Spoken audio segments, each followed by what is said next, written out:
¿Por qué algunos empresarios duran muchos años o generaciones y otros son flor de un día? Además de los números que hacen la diferencia. ¿Cuáles son los valores detrás de eso? César Echeverry es un empresario de la construcción. Lo fue su padre y lo fue su abuelo. Aunque él también empezó de cero. ¿Qué es lo que hace un empresario? ¿Cuáles son esos errores fáciles de cometer que cometemos con mucha facilidad quienes nos metemos en negocios o en emprendimientos? César Echeverry nos da muchísimas claves para crecer en forma serena y segura como empresarios. Para invertir mejor estás en Ingresos Reales con Bienes Raíces con Carlos Devis. Lo bueno, lo malo y lo feo de la inversión inmobiliaria, directamente de quienes lo hacen todos los días. Regístrate gratis en carlosdevis.com y recibe nuestro informe gratuito de 7 verdades que tú crees que no te dejan crecer tu patrimonio. Ahora vamos al punto con Carlos Devis.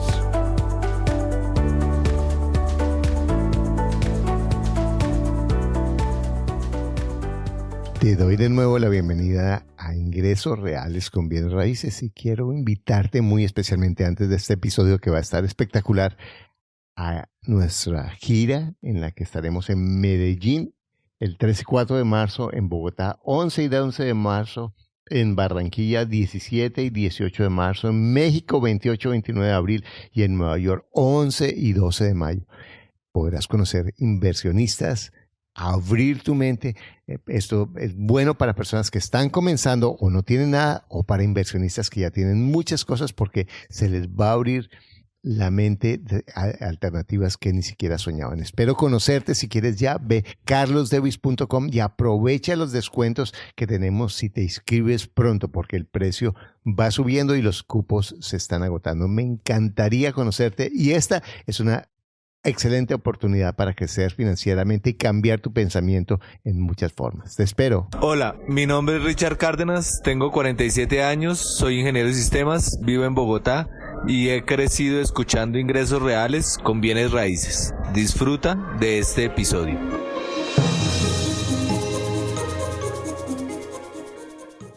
Hoy estoy con César Echeverry. César, ¿en dónde estás hoy?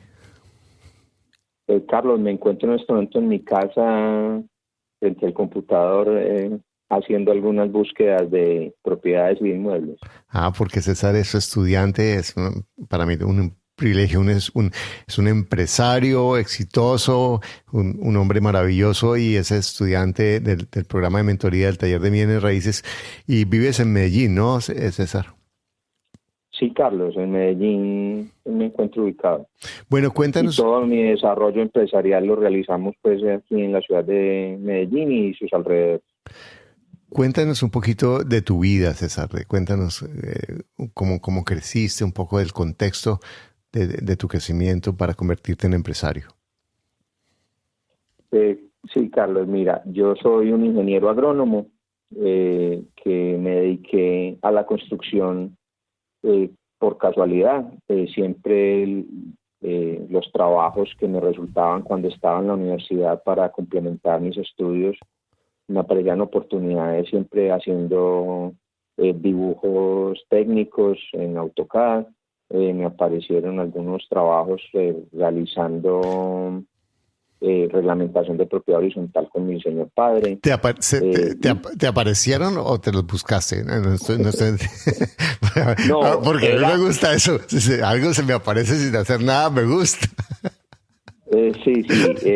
Es muy casual que todo lo que yo siempre he buscado ha sido orientado hacia la construcción. Ajá. Entonces, cuando tuve un tiempo trabajando como agrónomo en cultivos de flores, pero después, con el tiempo, quise montar mi propia empresa. Entonces, cuando empecé a hacer la búsqueda para el montaje de mi propia empresa, hice un escaneo de todas las posibles actividades que podía desarrollar y me di cuenta que la construcción era una de las actividades que me quedaba más fácil, incluyendo porque mi esposa es ingeniera civil y quería ser socia en la empresa que estábamos montando. Entonces, pensamos en la actividad de la construcción liviana. Inicialmente, y de una vez comenzaste con la construcción liviana, que eso es, tú eres experto en estructuras livianas, y de una vez, ¿y qué edad tenías en ese momento? tenía 34 años.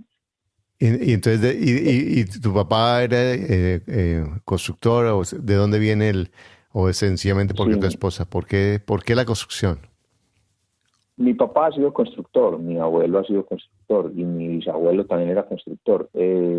Yo pienso que de pronto en el momento en el que tuve que elegir una carrera, fui mal asesorado porque me gustaba mucho la biología. De pronto alguien sugirió, ve, si te gusta la ingeniería y la biología al mismo tiempo, pues la agronomía puede ser la carrera que te puede servir, Ujú. no teniendo en cuenta que de pronto era más la construcción que la biología lo que me gustaba.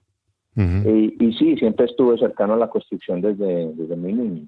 Yo tuve, por ambas familias, tuve bisabuelos constructores, y abuelo constructor sí solo tuve por mi familia Echeverry, pero con el tiempo me fui dando cuenta que era lo que más me apasionaba.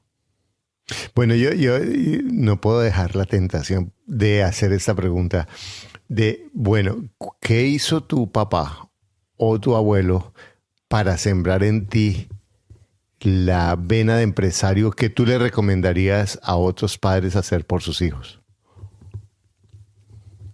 Bueno, mi papá siempre estuvo vinculado a empresas cuando trabajaba, pero siempre buscaba hacer construcciones por cuenta propia. Ujú. Él se asociaba con amigos y hacían 2 pisitos en un lado, 5 pisitos en otro. Entonces iban haciendo construcciones pequeñas, pero siempre tuvieron esa precaución de estar construyendo por cuenta propia.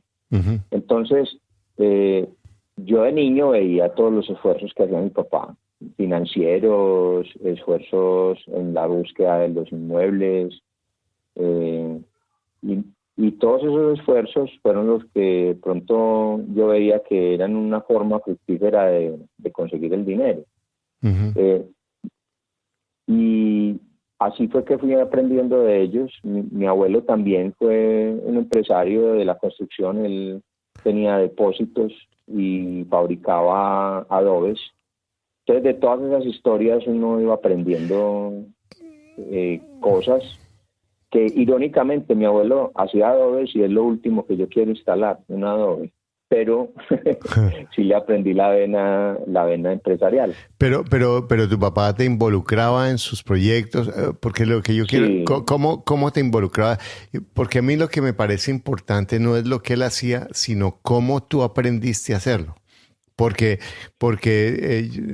si tú estás escuchando un podcast, me has oído muchas veces que eso del papá, no, es que tiene que aprender de mí porque yo le enseño los valores y ser honesto, no, a los muchachos y a las muchachas, a nuestros hijos, no les enseñamos únicamente con el ejemplo es una parte. Es mucho más importante, o igual que importante, no mucho, pero sí igual que importante desde mi punto de vista, es el que yo tome el trabajo de decirle, bueno, venga, haga esto conmigo, o venga, maneje su dinero acá, o venga, hágase. ¿Qué hizo tu papá para que tú te convirtieras en empresario? ¿Qué acciones? Qué, ¿Cómo se relacionó Mi contigo? papá, mi papá tuvo un accidente muy grande en el año 90, en 1990. Y durante ese accidente, mi papá tuvo que estar por fuera de los negocios 2 años, porque tuvo una amnesia total durante esos 2 años. Y yo me tuve que encargar de los negocios de él. Tuve que empezar a ver cómo liquidar algunas de las construcciones que tenía y todo, cuando yo tenía 18 años. Entonces, eso pues es un golpe que da la vida, pero también fue el momento en el que yo aprendí a que muchas de las cosas era lo que se necesitaba era encararlas. Pues yo estaba muy joven, muy inmaduro, me considero inmaduro todavía, pero esa inmadurez que tenía en ese momento yo la suplía con valentía y fortaleza para afrontar el momento difícil que tenía la familia. Y adicional a eso, mi papá cuando ya empezó a tener otra vez sus actividades comerciales, empezó otra vez a desarrollar, pues él estaba todavía muy, muy incapacitado, entonces nos acompañábamos mucho en las aventuras de negocios que emprendíamos. Ujú. Entonces, juntos emprendíamos proyectos y emprendíamos labores donde él, pese a sus limitaciones, siempre fue muy entusiasta de proseguir y de hacer. Ujú. Entonces, esta es la hora que mi papá todavía anda creando empresa. Hace poco creó una empresa de maderas donde están haciendo cabos de herramientas. Imagínate. ¿Y qué edad tiene tu papá ahora? Entonces, eso es lo que está haciendo mi papá en este ¿Y momento. qué edad tiene? Tiene 68 años. Fíjate que esa es una de las grandes mentiras que muchas personas se echan, pues, y con muy buena fe, de retirarse y de pensar que realmente yo quiero tener libertad financiera para retirarme. Y yo tengo 64 años y yo siento que todavía tengo tantas cosas que hacer. Y en realidad las personas que tenemos las venas de empresarios no trabajamos por el dinero. Obviamente, el dinero es importante, absolutamente, pero la motivación es otra. Hay muchas motivaciones diferentes que nos mantiene haciendo empresas hasta que nos muramos. Y eso es lo que para mí es ser empresario. Y siempre eso ha sido como el acompañamiento que yo he tenido. Y mi papá me enseñó pues, con el ejemplo y también invitándome a ser su socio en muchos de sus emprendimientos. Con el tiempo, cuando yo ya terminé mi carrera, ya no participaba mucho con él en los proyectos porque ya empecé a desarrollar pues, mi actividad como agrónomo. Entonces, durante ese periodo, pues él y yo estuvimos lejanos y ya él emprendió nuevos proyectos con sus otros hijos y ya ha hecho otro tipo de actividades. Pero cuando yo quise montar la empresa, siempre pensé también en la actividad de mi esposa y en lo que a mí me gusta. Y yo he tenido oportunidades de regresar a ser agrónomo, pero sigo pensando que luchar por mi empresa es de las cosas más valiosas que he hecho, teniendo mucha conciencia de lo que tú también has dicho en muchos podcasts, y es que las empresas después se esfuman y no queda sino al momento de la liquidación el dinero. Pero mientras la empresa está rodando, logra uno tener pues también su dinero y su paga. Si la ordeña. Entonces, si ordeña exacto, pues uno tiene que aprovechar y darse una buena vida con lo que se gana. No puede esperar a que la empresa se acabe, liquidarla para ver qué queda, no. Y no, Hay que irle sacando. y no solo, exacto, irle sacando y creando un patrimonio que sea diferente al de la empresa, ¿no? Que eso es algo fundamental. Mi empresa es un activo, pero no es mi patrimonio. Es parte de mi patrimonio. Sí. Ahí es donde entra la mentoría en la que yo me quise involucrar contigo, porque yo quiero crecer mi patrimonio a partir de bienes raíces. Exactamente, y mantener tu empresa, que es una fuente importante de bienestar, de trabajo, de realización, pero no es tu patrimonio. Tú vas creciendo, ordeñándola en forma adecuada y en forma razonable. Y antes de comenzar el podcast, estamos hablando de lo que es ser empresario y me estabas haciendo una descripción que me parece muy, muy sobria y que comparto mucho acerca de ser empresario. ¿Por qué no me la repites, por favor, César? Lo que te decía, Carlos, es que siempre las personas sueñan con los grandes negocios que los van a hacer multimillonarios en instantes. Y nos muestran ejemplos, entonces nos hablan de Bill Gates y nos hablan del señor de Facebook. Pero se les olvida que es que la vida, no todo el mundo nació para ser rey.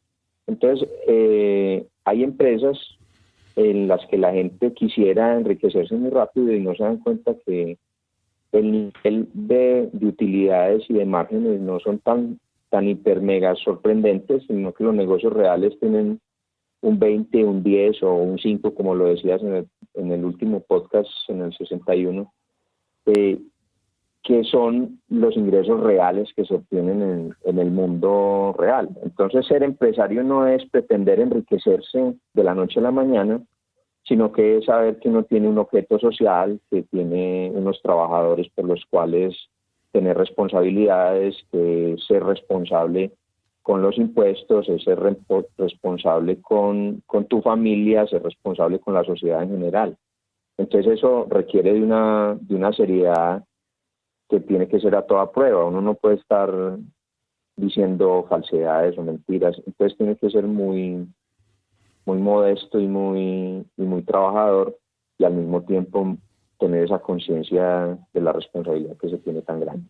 Yo quiero para ti, si estás escuchando este podcast, que leas detrás de las palabras de César lo que es la mentalidad de un empresario. Para mí, ese es el modelo de empresario para mí, que dura, que es una persona que basa su crecimiento en la paciencia, en los números, en el largo plazo, en sus valores personales, en el respeto a los demás.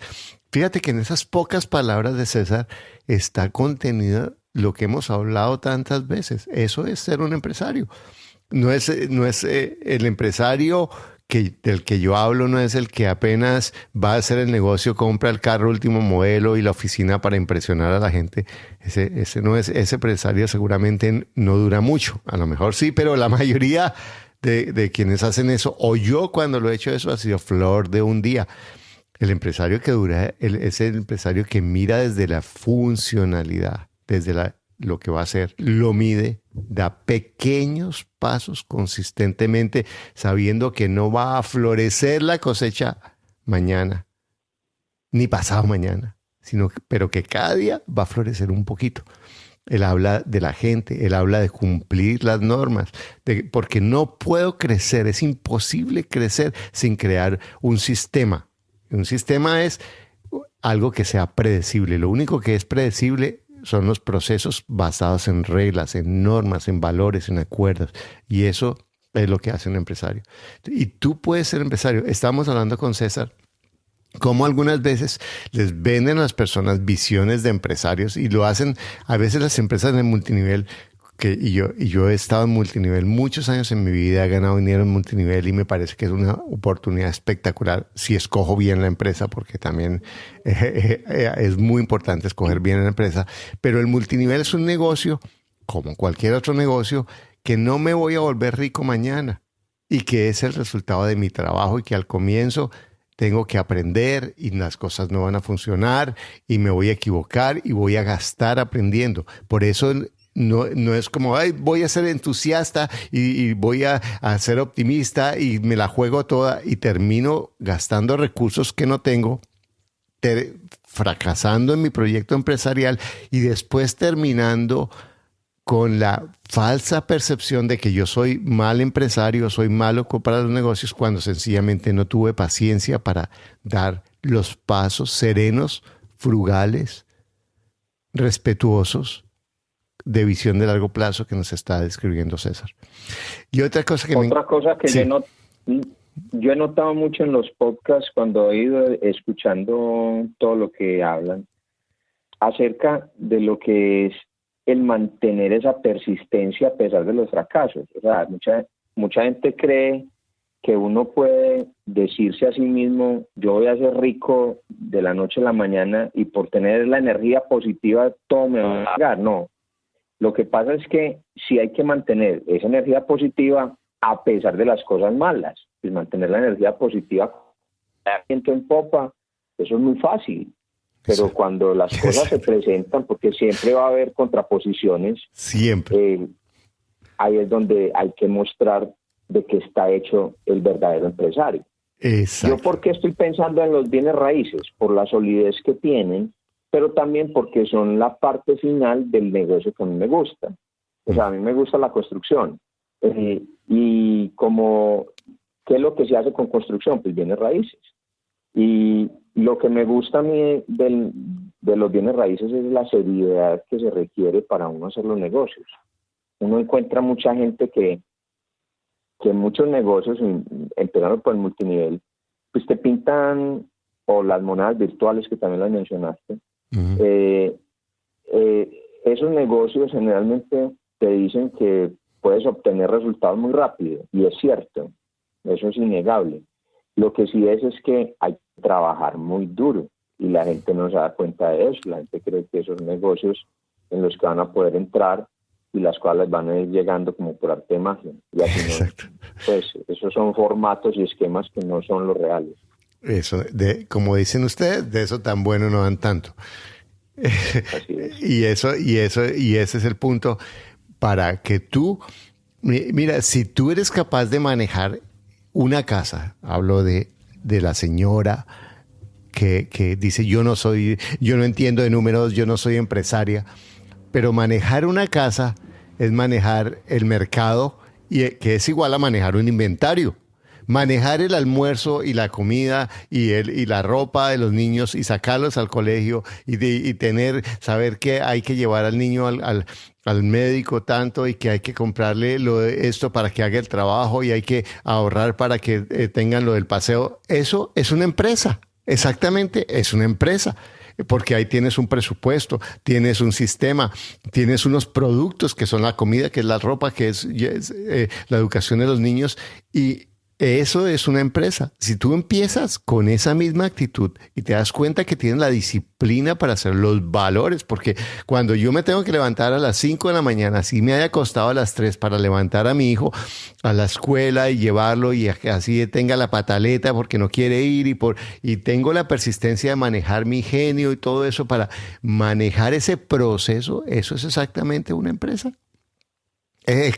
Así es cierto, y ahí manejo todas las dificultades. A veces es más difícil manejar esa empresa que manejar, porque a los hijos yo no les puedo dar las instrucciones como a veces las puedo dar a una persona que trabaja para mí, porque es mucho más desafiante. Entonces, eso es una empresa. Si tú tienes la calma y tú no esperas que tu hijo que aprendió a caminar ya esté en la universidad. No, mi hijo aprendió a caminar. Después va a aprender a ir al baño solo, después a aprender a vestir, y voy teniendo la paciencia y voy celebrando cada uno de esos pasitos pequeños en mi empresa, y observando que está creciendo, porque no es únicamente que lo celebro, sino que están avanzando, lo voy haciendo. Y lo mismo en los bienes raíces, yo empiezo a ahorrar y a comprar mi primera propiedad, a dar la primera base para mi primer down payment. Ay, pero que 15 años pasan en 5 minutos y te vas a dar cuenta de cómo puede crecer tu patrimonio cuando tú comienzas a construir eso. Ahora, una de las cosas que a mí me encanta, que me encantó desde el comienzo de ti, César, es tu relación con Paola, tu esposa. ¿Cómo trabajan en equipo? Cómo ustedes están siempre, aunque ella trabaja en otra empresa, ustedes siempre están conversando. Cuéntame un poquito desde la relación del negocio, de la socia empresaria. ¿Qué es lo que tú le dirías o qué hace diferente tu relación a la de otros quizás amigos o cercanos tuyos que no tienen ese tipo de relación con su pareja? Nosotros siempre nos hemos apoyado mucho en todos los emprendimientos que hemos tenido. Ella en algún momento quiso estudiar y hacer una especialización en gerencia de la construcción. Entonces yo la apoyé en todo su proceso. Cuando quisimos montar la empresa, ella me apoyó a mí y compartimos ideas, nos damos alientos cuando las cosas no nos van tan bien como quisiéramos, pero que tenemos que afrontar porque pues, para eso nos hemos desarrollado como ingenieros y como empresarios. Entonces ella en este momento tiene retos muy grandes, tiene un reto en este momento muy grande, una obra de un tamaño muy grande, y esos retos ella los ha afrontado de una manera muy seria y también es una gran ingeniera. Yo la admiro cantidades. Y ese respeto, esa colaboración que nos damos, estar pendientes de los hijos entre ambos, estar pendientes del hogar, estar pendientes de la empresa, estar pendientes del trabajo, son cosas que hemos aprendido a hacer juntos y nos ha ayudado a alivianar las cargas. Cuando en mi empresa tuve un traspiés muy grande, ella renunció a sus trabajos y se vino a trabajar conmigo. Me ayudó a rescatar la empresa y a volverla a poner en ruta. Y la vida nos ha ido premiando esos esfuerzos que hicimos en esos momentos, y también basamos mucho todo lo que hacemos en el amor que nos tenemos. Pero ¿qué es lo que tú haces que tú ves que tus cercanos o tus colegas no hacen para crear esa relación con Paola? ¿Qué es lo que tú haces desde lo que depende de ti? ¿Qué es diferente a quienes tú ves que no tienen ese tipo de intimidad o de cercanía en el aspecto de negocios con la pareja? Yo noto que tenemos intereses muy similares. Que muchas veces las otras parejas, pues uno trabaja en un ramo y otro trabaja en otro ramo y no se interconectan. Tenemos también parejas amigas que trabajan juntos y que también han logrado sacar empresas adelante y que también son muy unidos.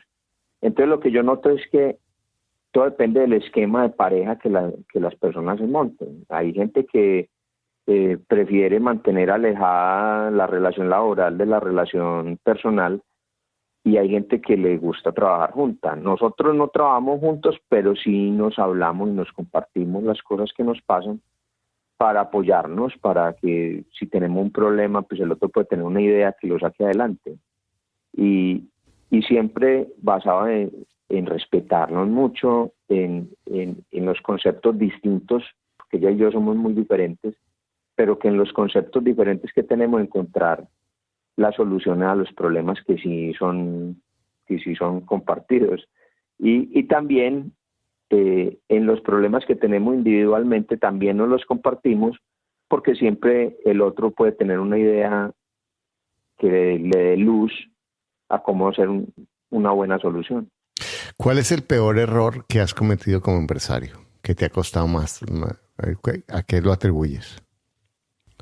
Yo atribuyo el peor error, fue la sobreconfianza que tuve en algún momento como empresario, en la que me metí con muchos proyectos de una manera muy optimista y de una manera muy tonta, y proyectos en los que involucré personas que siendo familiares no eran las personas adecuadas para sus cargos. Eso es otra cosa que con la intención de ayudar. Con la intención de ayudar, sí. Otra cosa que iba aprendiendo de lo que te he escuchado es que uno debe trabajar con los mejores, uno debe trabajar con los que tienen experiencia y con las personas que saben hacer las cosas de las que están hablando. Entonces yo, durante un periodo aproximadamente de 4 o 5 años, estuve admitiendo dentro de mi empresa proyectos que, a pesar de que cualquiera puede ver que sí tienen conexión con la empresa, se salían de la razón social, se salían de lo que de verdad la empresa estaba buscando, y involucrando personas a las que después salieron despotricando y hablando mal de la empresa. Entonces, trabajar con los que saben, con los que ya tienen experiencia, con los personas profesionales, es una de las cosas que he ido aprendiendo a que se deben hacer. No, si voy a hacer una estructura, yo debo tener el asesoramiento de la persona que sabe, no de cualquiera que llegue a decirlo. Exacto. Pero eso, porque es muy técnico, se ve muy obvio. Pero, por ejemplo, cuando tú necesitas ayuda en la parte administrativa o en la parte logística, uno a veces cree que puede utilizar familiares en ese tipo de labores. Por ayuda. No me fue. Y por ayudarlos, exactamente. Mira. Y no me fue bien. No, eso. Si tú quieres ayudar a alguien y si tú quieres ayudar a tu familiar, te sale mucho más barato que vayas, saques la platica que le vas a regalar, de verdad, porque eso la familia es parte de eso y eso es importante, pero yo entiendo que si saco esta plata, voy a regalársela a mi pariente o voy a prestársela, pero dentro de mí sé que es regalada. Pero no me involucro con nada. Dime.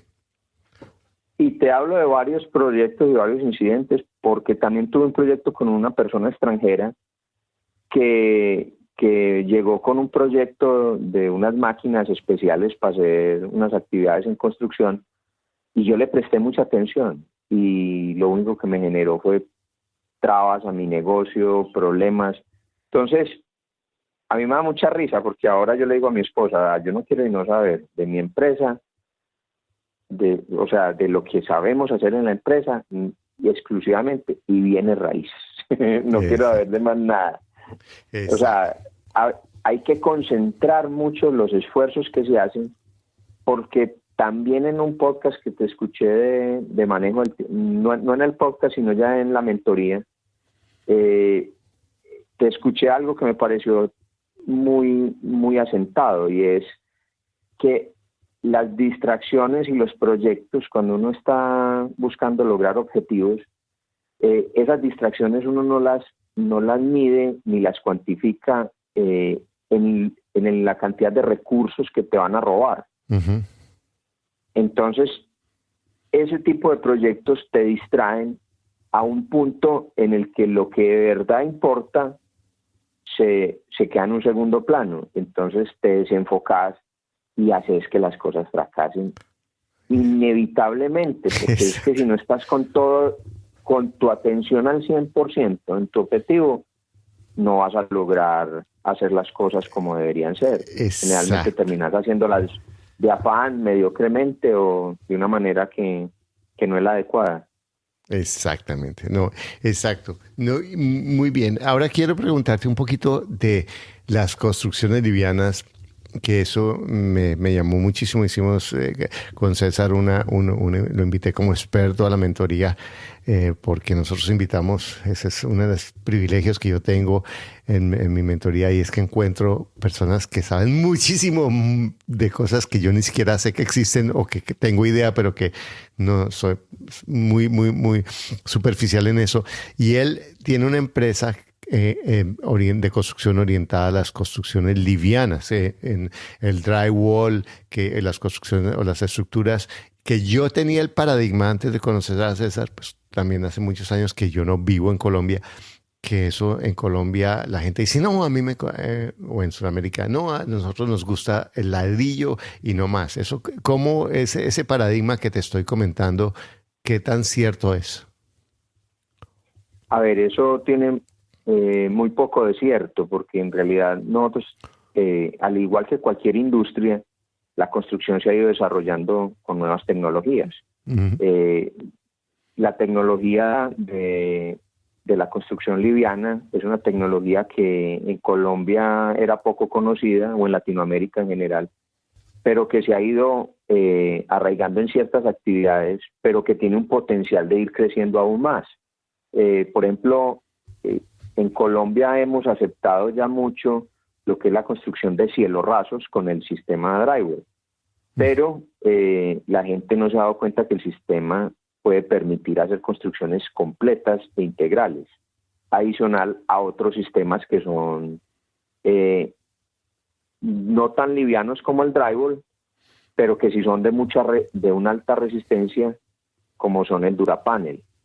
Entonces yo soy multiplicador del sistema Durapanel, y me encanta hablar de él, porque es un sistema que permite hacer edificaciones hasta de 4 y 5 pisos sin tener que recurrir a estructuras adicionales, estructuras de concreto. Una persona que una persona que esté en México o Argentina o Chile, ¿sabe qué es Durapanel? Tendrían que averiguar por un sistema que se llama MDUE, que es desarrollado por la empresa M2 o MDUE, que tiene en cada país una marca específica para ese sistema. Yo lo llamo Durapanel, que es la marca registrada que utiliza aquí en Colombia, pero no en los otros países también se puede conseguir. No es exclusividad, inclusive en Estados Unidos se consigue. Entonces, las estructuras metálicas combinadas con sistemas livianos como el drywall son una excelente opción, o sistemas integrales como el sistema de Durapanel o el sistema de MDUE, que es un sistema de paneles de poliestireno expandido con mallas de acero electrosoldado. Son sistemas que se pueden utilizar en este momento en toda Latinoamérica y que pueden traer muchos beneficios, más con la problemática sísmica que se ve en México, que se ve en Chile, o que podemos llegar a tener aquí en Colombia. Pues en Colombia no tiembla tanto, pero a veces tiembla. Ujú. Entonces, tenemos que estar prevenidos frente a esas nuevas exigencias sísmicas que nos están haciendo la normatividad. Entonces, ¿Qué por ejemplo, ¿qué el ventajas ladrillo, tienes? una primera ventaja que es muy elemental. El ladrillo, para que sea sismorresistente, hay que hacerle un montón de obras adicionales. Ujú. Entonces la gente generalmente compara el precio del ladrillo contra el precio de los sistemas livianos y piensa que de pronto puede ser más económico. Lo que no se da cuenta es que para cumplir toda la normatividad tienen que utilizar dovelas, viguetas, columnetas, amarres metálicos. Tienen que utilizar un montón de cosas que hacen que sea más costoso por metro cuadrado construir en ladrillo que construir en sistemas livianos. Entonces, esa es la primera falacia que la gente piensa, y es que un sistema liviano no es tan efectivo contra un sismo como puede llegar a ser el adobe. Y ahí hay un primer error. El adobe es pesado y es rígido y tiene un montón de características que no son convenientes para los sismos. Ujú. Yo siempre pongo dos ejemplos que son el ladrillo que uno conoce, si lo deja caer, se quiebra, se destroza. Frente a un movimiento brusco, yo lo puedo quebrar si le meto un puño, o si lo dejo caer, o si lo lanzo. Mientras que una caja de cartón, si se cae, sigue manteniendo su estabilidad estructural y su resistencia. Una caja de cartón es muy liviana, pero es muy resistente para las cosas que contiene. Una caja de cartón puede contener hasta 50 kilos sin deformarse, sabiendo que la caja puede pesar solamente entre 300 o 400 gramos. Entonces, la ventaja estructural es muy grande en una caja de cartón con respecto a un cerámico que pues un adobe es frágil. Mientras que los sistemas livianos funcionan utilizando las ventajas estructurales pequeñas que tiene cada uno de sus elementos. Entonces, las ventajas estructurales al final terminan dando una mayor resistencia sísmica que la de la construcción tradicional. Y en cuanto al tiempo de construcción. El tiempo de construcción es muy inferior. Yo puedo estar elaborando un muro yo tengo que hacer una división en una casa, y un muro de drywall se puede estar realizando entre 2 y 3 días, mientras que un muro en ladrillo se puede estar demorando entre 8 y 15 días. Entonces la ventaja en tiempo es muy diferente. También la logística. Es muy distinto cuando tú puedes cargar un muro completo en una camioneta pequeña, en un truck pequeño, en un vehículo que cargue hasta 1 tonelada, a tener que conseguir un carro de 2 o 3 toneladas para cargar el adobe, el cemento, la pega, las arenas, toda esa parte logística incrementa mucho los costos de transporte y de logística, de almacenamiento. Todo lo que es el tema también de los desperdicios en los que se incurre cuando hay que hacer cortes. Por ejemplo, los adobes, para poder rematarlos en un borde, en una esquina, generalmente hay que hacer cortes en lo que respecta para darle el remate. Entonces esos cortes hay que hacerlos con una cortadora, que es una máquina grande que trabaja con agua, hace ruido, es muy complicado. Mientras que los cortes en sistemas livianos se hacen con un bisturí. Increíble. Bueno, y las personas que nos escuchan son pequeños empresarios de bienes raíces y que seguramente están pensando en esto para una casa o 2 o 3 o para un pequeño edificio. ¿Es rentable también? ¿Se puede utilizar para ellos? Claro que sí. El sistema liviano ya se utiliza ampliamente en toda la parte comercial. Yo creo que si una división entre 2 almacenes puede ser en drywall, porque no entre 2 casas. Uno cuando va a los estados nota que los muros entre las casas funcionan de una manera muy buena, aíslan muy bien la temperatura. Las casas se sienten como si estuvieras en una neverita. Entonces el calor que tienes adentro de la casa lo puedes conservar, o el frío que te costó kilovatios de electricidad para enfriarlo también se va a conservar. Entonces aislarse del medio ambiente a través de los sistemas livianos también es una ventaja muy grande en los sistemas porque generan confort.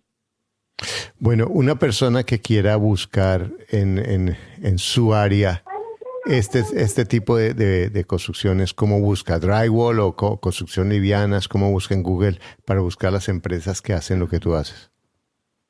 Sí, las empresas generalmente se conocen por construcción liviana o se conocen por drywall, también tabla roca, que es otra forma en que lo llaman en algunos países. Y en general la palabra construcción liviana es la más adecuada porque puedes ver más sistemas. O sea, no solamente el drywall es construcción liviana, es construcción liviana, hay varios tipos de construcción liviana. Otra cosa buena de la construcción liviana y que de pronto en este momento que se ha vuelto tan álgido el cuidado del planeta es que la construcción liviana tiene una huella de carbono muy inferior a la construcción tradicional. La huella de carbono es lo que tú inviertes en combustibles, en transportes y en esfuerzo para hacer un movimiento o una instalación, y lo que se invirtió en la producción de ese elemento. Y la construcción liviana tiene una huella de carbono muy inferior a la de la construcción tradicional, y eso también conviene para la parte de mantenimiento del planeta. Fíjate, aprendí eso, no había oído ese concepto, me parece genial. Lo había entendido, por ejemplo, cuando hablan de etanol y eso, había entendido ese concepto, pero no lo había oído así como huella del carbono. Gracias por enseñarme eso. Bueno, cuéntame esto. Tú trabajas en el Valle de Aburrá, ¿en qué área? Si alguien quiere buscarte, ¿en qué área estás trabajando tú?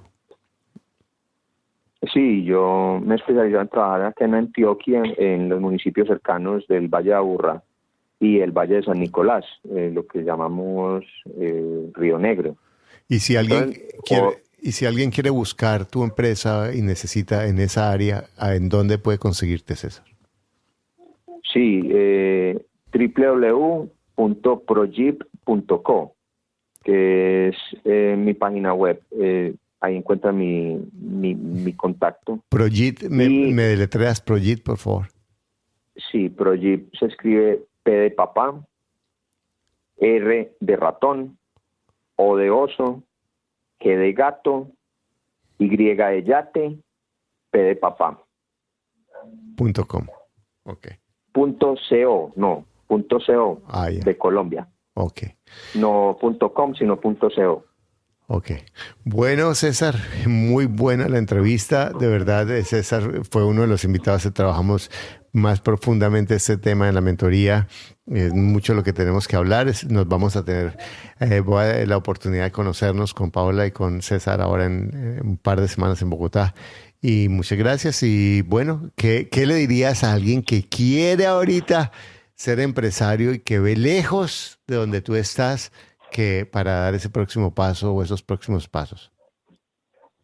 Sí, primero que le recomendaría es la educación financiera para poder tomar decisiones adecuadas sobre cada una de las inversiones que se quieren realizar. Yo siempre he pensado que la educación financiera es la que va a llevar a que las personas tomen mejores decisiones, porque en el camino es esa toma de decisiones la que te genera buenas oportunidades, y estar preparado para optar por cada una de las oportunidades que se presentan es lo que las personas tienen que ir realizando. Yo en este momento estoy muy contento de poder estar en la mentoría para prepararme precisamente en eso, porque la educación financiera no te la dijeron en ningún lugar, inclusive ni siquiera los que estudian finanzas. No, porque es otra cosa. Es un pedacito. Ese es un pedacito. Irónicamente, las personas que estudian finanzas aprenden de los negocios de otros, pero no aprenden de cómo se manejan los negocios personales. Y esa parte de educación financiera personal es un tema que se viene trabajando ya desde hace muchos años, pues por grandes maestros que vos los has leído mejor que yo, esos Kiyosaki y esas personas que escriben libros, pero que apenas las personas se están empezando a dar cuenta de lo importante que es entrenarse con esa mentalidad.